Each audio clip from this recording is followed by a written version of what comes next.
right, you guys see it in the title. We're going to talk about my 100 or almost 100-pound weight loss.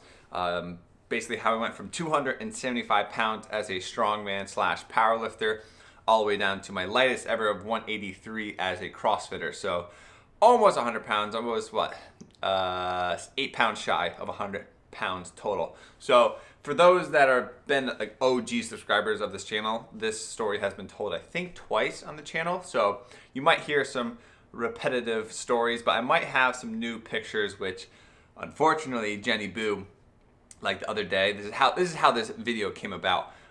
Jennifer had a iCloud like update. Excuse you, I'm trying to make a freaking video here. She got an iCloud like update of like all these old photos, 600 photos, and she sent me some old photos. You might have seen it on my Instagram. I'll pull that video or that picture up. So I was like, oh my God, I was so fat. And then since I've been doing keto, for anyone that's new, I've been doing keto the last 2 weeks, and there's been a lot of questions about weight loss and dieting on keto and strength, and there's a bunch of questions. And since I'm on keto, I might as well recap how I started on keto basically like I think 6 or 7 years ago. So anyways, if you're new to the channel, welcome. I post videos every Monday, Wednesday, Friday, right? Is that what I'm doing? I think it's Monday, Wednesday, Friday, or I'm doing Monday, Wednesday, Saturday. So Monday, Wednesday, Saturday, 3 videos a week. I might post up some random videos here and there, but if you're new, I do CrossFit, family vlog stuff, just a little bit of everything. I'm a gym owner, so I own my own gym, CrossFit gym. So if you're interested in any of that stuff, hit that subscribe button, hit that like button. So let's just get into this story. I'm probably gonna rant for about 20 minutes, but bear with me. I'll put up some photos to pass the time in case I just rant off into nowhere. So basically, let me recap. When I was in high school, like any high schooler, did sports, but actually youth sports. I did football, lacrosse, soccer, a little bit of wrestling, kind of just a little bit of everything, but nothing really stuck. Youth football I did the most, but leading to high school, I wanted to gain weight for high school football. So I got a weight set when I was in 8th grade for Christmas, and the whole summer leading up to high school football, I just did a lot of weightlifting, and I loved weightlifting. So I kind of stuck with that, and I blew football off. So all high school, I was like maybe 155.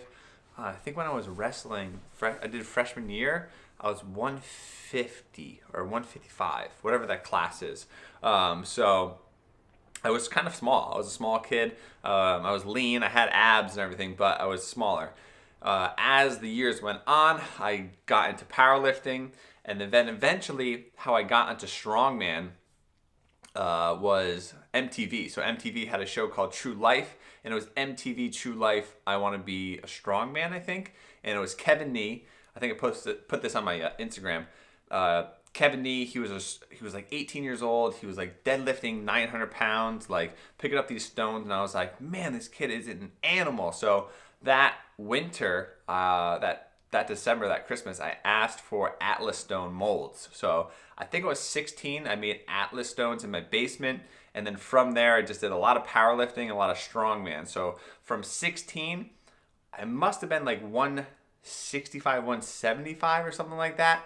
And then from, I think that was junior year, right?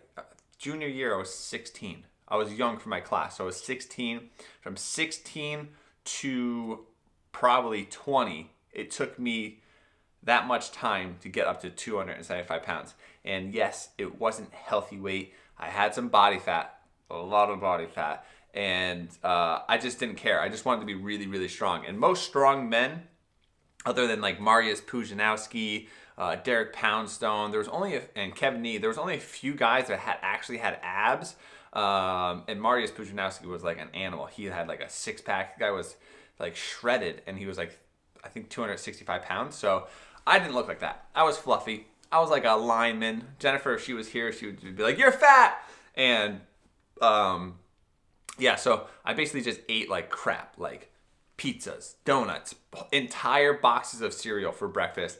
And I'm a small framed kind of guy. I'm 6'1", but like I have like small wrists and it's really small ankles, really small calves, and my body isn't meant to hold that much weight. So when I was 275, it was a constant battle to stay 275. And my goal was to be 300 pounds and be a professional strongman. So I was just slamming food in my body.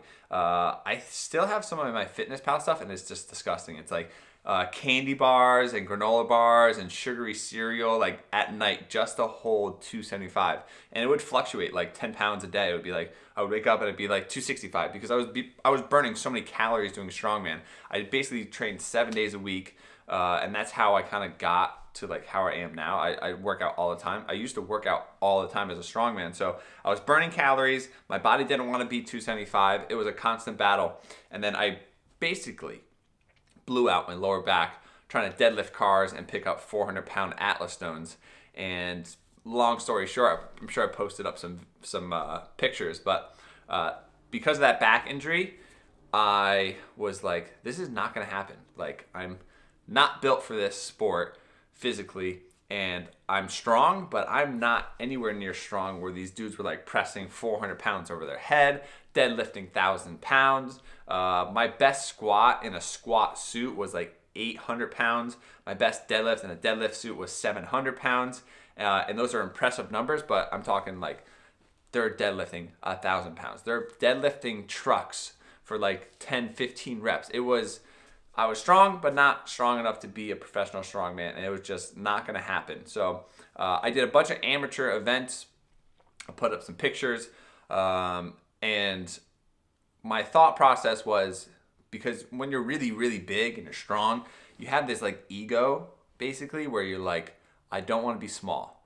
So because I was bigger, I didn't want to be weak on a diet. So my plan was, there's multiple classes in strongman. 265 plus is super heavyweight. There's some competitions where if you were like 250, you were like middle heavyweight. And then to be a light heavyweight, you need to be 231 or under. So my thought process was, well, maybe I'll do some middle heavyweight events. So I did a couple middle heavyweight competitions. And then I was like, I'm still fat, unhealthy. Like I couldn't go up the stairs. I couldn't go for a run or a walk. I wore 2 shirts every day, 2 shirts, because my moobs were like drifting off to the side. My belly was so big, I had to wear 2 shirts to contain it all. And if you're a bigger guy or gal, you know what I'm talking about. The 2 shirt thing, it's no good. So I eventually went from 275, utilizing Carb Night Solution.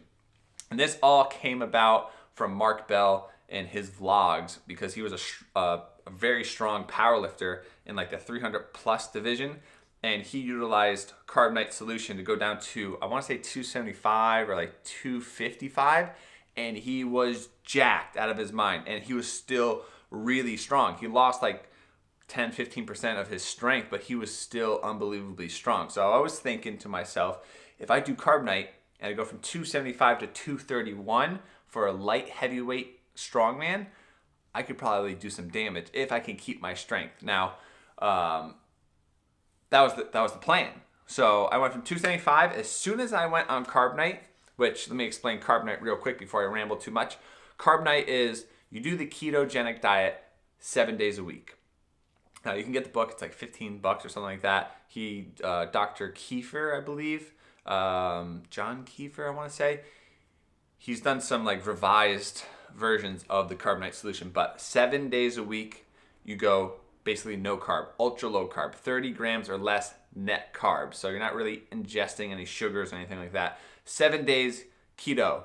And for a 275-pound dude, I'm talking about 330 grams of fat and like 250 grams of protein, something like that, and almost no carbs.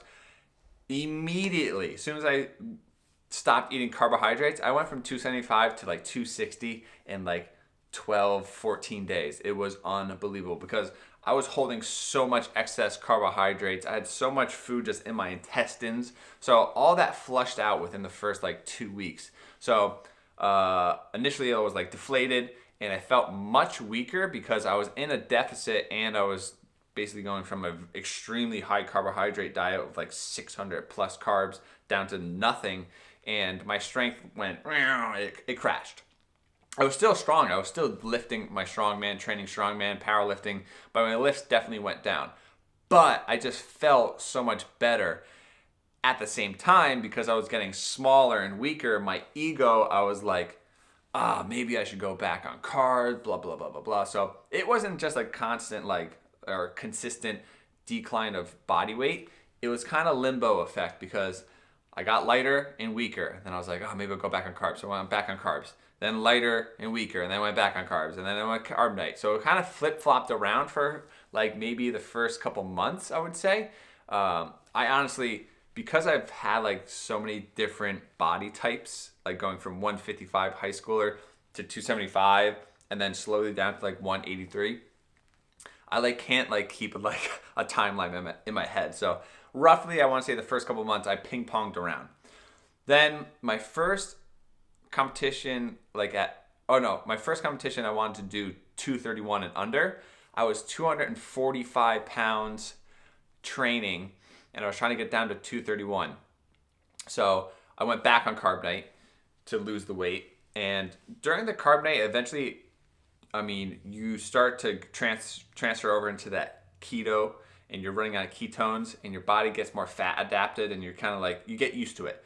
At first, it's a shock to the system. Your body's like, what are you doing? But eventually, you kind of get used to it, and your body's expecting you to use fat as fuel. And I forgot already. Carb night, 7 days a week you do keto, and then on the 7th night you ingest a bunch of carbs. So carb night. So once a week you get to have a refeed. And this is where those epic cheat days came from, which I've told this story before. And it started that kind of bad eating habit where I would binge eat basically carbohydrates, donuts, pizzas, burgers, french fries, milkshakes, like everything sweet. On my carb night, your insulin would spike, you would blow up a little bit, but then after the 7 days, you would drop some more weight. And then around and around you went. Carb night, and then keto. Carb night, keto for every week. And I did that for like years. I want to say like going from 275 down to 200, I did carb night for years, like maybe 3 or 4 years. But anyways, so I did my first competition at 231, and I was like, I'm going to kill this competition. I'm going to get ranked nationally and get invited to the national championship. But because I was going from 245 to 231 within like 6 or 8 weeks, my energy level and my strength just like declined. I only got like 3rd place or something like that, and you had to get 1st or 2nd place. So that was like it sucked. It really did suck. And that was only like 5 years ago, maybe 4 or 5 years ago I did that competition because I was somewhat leaner, which you'll see in these photos. But after that competition, I did one more at light heavyweight strongman, 231. And after that, like not ranking well and missing nationals again, I was like, that's it. I'm done with strongman. I'm pissed. I'm not going to be strong enough anymore. So I literally just flipped the switch. So I eliminated strongman basically because I used to train it 7 days a week, and I only trained it 1 day a week. I did like some dumbbells. I did some yoke carries. I did some tire flips every once in a while. But I literally did Olympic weightlifting for a whole year. So when I was 231, I want to say down to 215, I did strict Olympic weightlifting. Squat clean, snatches, back squats every single day. And I got more flexible. It was something new. It was exciting. I was like, maybe I'll do like a USA weightlifting meet or something like that. And at 220 pounds, like you still need to be very strong to be competitive in weightlifting. So I wasn't nearly as strong. I couldn't snatch at all. Like you guys know, my snatch, I love snatching. Even my snatch was like bad. Like I started with 95 pounds. I couldn't snatch anything. So it took a whole year of Olympic weightlifting. And then I want to say we did one more strongman competition. So I did like Olympic weightlifting for a whole year, working out in my mom's garage. I was working at a sports performance place. I did some sports specific training. I did like a lot more plyometrics, and this is when like CrossFit kind of started tying in. I did CrossFit like here and there, but it was like, I call it closet CrossFit. I like from 275 down, I did more interval training. I did more like CrossFit like movements, but I was like not telling anybody that I was doing it because I hated CrossFit. Like I own a CrossFit gym. I absolutely hated CrossFit with a passion. I thought it was the stupidest thing in the world. Just because of that ego thing, like you got to be big and strong, like you're a dude, you got to be big and strong. All these guys wearing headbands and matching shoes and blah blah blah. Like total, I am that guy now.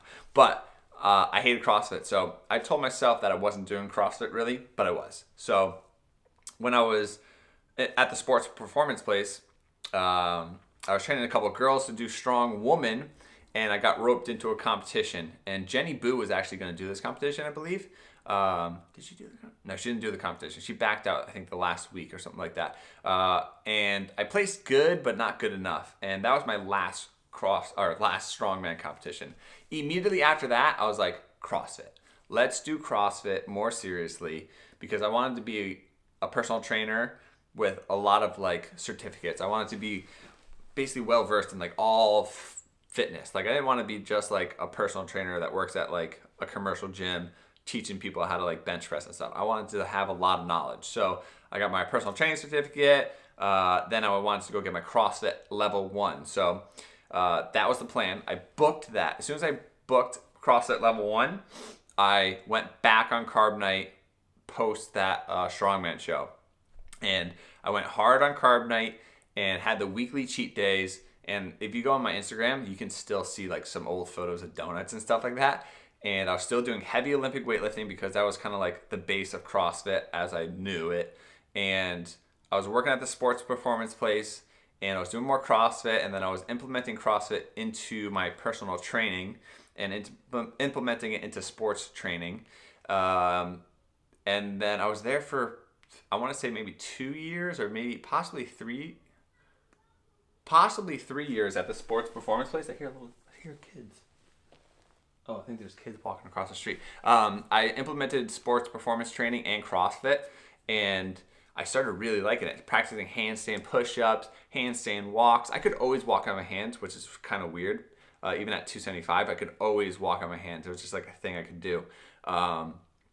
So doing carb night from when I was 215, getting ready for the CrossFit level 1, because I didn't want to go to CrossFit level 1 and like not know anything. So practicing pull-ups, muscle-ups, handstand push-ups, like all that stuff. And as I got lighter, it got easier to do all the CrossFit gymnastic movements. And then this is when I believe me and Chris started implementing intermittent fasting. So we did carb night and intermittent fasting. So we would go keto, but we would fast like 16 hours a day. And then when we were going to have our cheat night, we would fast like 20 hours to 24 hours and then have that huge binge cheat day. That's how me and Chris initially had those cheat days. Like we were like going ham, like fasting really hard and then like slamming tons of calories. So this was like age 23, 24 to like 26 or something like that. Right? I'm 29. Yeah, something like that. Maybe 22 to 25. And Chris was probably like 19 at the time. So intermittent fasting, carb night, I used all those to drop the weight and eventually get down to 198. This picture is 198. Very lean. I still was maintaining some muscle mass from my strongman days. And then from there, just went full CrossFit, like to owning a gym over the next 3+ years. But I used carb night and ketogenic diet basically through the whole thing. It was up and down, like I did keto and then I went high carb. Then I went carb back loading, which is eating all your carbohydrates at night. Then I went intermittent fasting. Then I did like the RP diet. I did the zone diet. I did like every diet. But the one that got me the big weight drop was the ketogenic carb night solution diet. So I think I just ranted so much. But bottom line is, if you're overweight and you've got a lot of body fat and you want to change your life and find a diet that really works, I think the keto diet is pretty great, and I think the carb night diet with the refeeds is really good, because when you're fat, right? Let's just call it how it is. When you're fat, you're eating like crap. You're just like eating things that you know you shouldn't be eating, but you don't care. You're just eating. And then you're mad and you're sad that you're fat, so you just keep eating. And then it's just this vicious depression. And even though you like how I was like really strong, but I couldn't walk down the stairs. I couldn't walk up the stairs. You know, I had like all this anger and this anxiety because I was fat, and Jennifer knew about it. She was here, she would tell you. So basically, I think if you take out what the problem is, which is a lot of processed sugar and foods, it's like a drastic change doing the keto. But that carb night, it's like that every 7 days you get a little taste of some sugar, and it kind of keeps you sane for the first couple months. Now what I would do is do that for the first couple months, and then make those refeeds further and further apart, kind of like what I'm doing now. I'm trying to go 60 days possibly without any refeeds. So because it became like almost like a crutch. Like for years, like 6 years, I did cheat days every single weekend on repeat.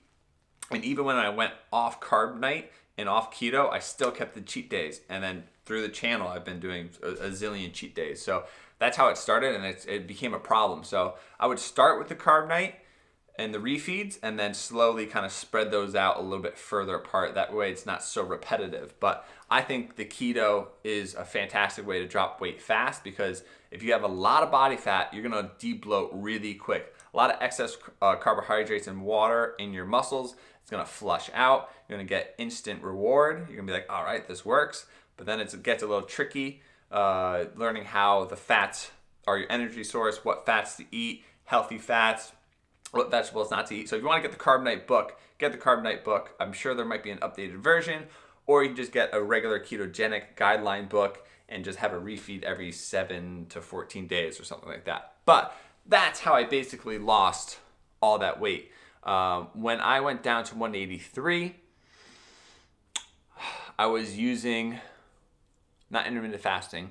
No, I was intermittent fasting and Renaissance periodization. That's how I got the leanest, which I might have a picture. If I don't, you guys know that when I did the If It Fits Your Macros challenge back in September, I went down to 187, which some days I was 185, 186. But I've tried all these diets, like If It Fits Your Macros, intermittent fasting, keto, paleo, Renaissance periodization, the zone diet, carb backloading. What else is there? Did I say paleo? Paleo. So I've done most of these diets, and I think they all work. It's just what works best for your lifestyle. And I've been getting a bunch of questions like, why are you doing keto? Keto's, why are you trying to lose weight? You're so lean. And it's not about that. It's about seeing, and it's about experimenting with all diets, right? Throughout your whole life. Like the last time I did full keto, I was a strong man trying to lose weight. But now I'm a CrossFitter trying to maintain performance. So I'm just trying to see if I can maintain performance. I'm already leaner, which is just like a side bonus.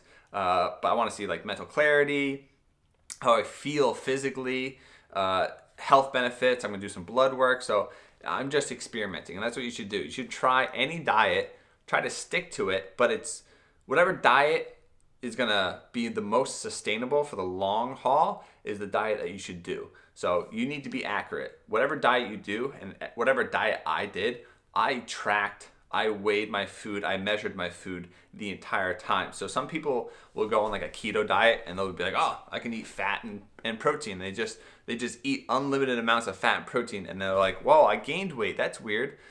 So you need to make sure that you weigh, track, measure, no matter what diet you go on. So I think, let me check how long, what are we at here?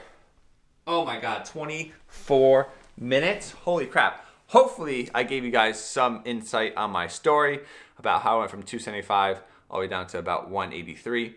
Hopefully it was enjoyable. Hopefully you got a couple laughs on some of those old photos. It's slightly embarrassing for me, but if you're overweight, you want to change your life, you want to lose some weight, I suggest a Carb Night solution, but it all comes down to that sustainability. What diet are you going to pick that fits your lifestyle and which diet you're gonna pick that you're gonna do for like the rest of your life. So it's more of a eating style, a lifestyle, right? So choose a diet and stick to it. Weigh, track, measure, repeat. So if you have any questions on any sort of diets or anything like that, please drop a comment down below. Drop a comment about any funny picture that you saw. Today's Wednesday, so the next video will be Friday, which will be a full day of eating on the ketogenic diet. This is week 2 for me. I'm feeling fine, feeling good. So I'm going to show you some different meals. And yeah, that'll be Friday. And then I'll see you guys next week on Monday for a little gym recap. So thanks for watching. Subscribe, comment, like, you know what to do. I'll see you guys in the next video.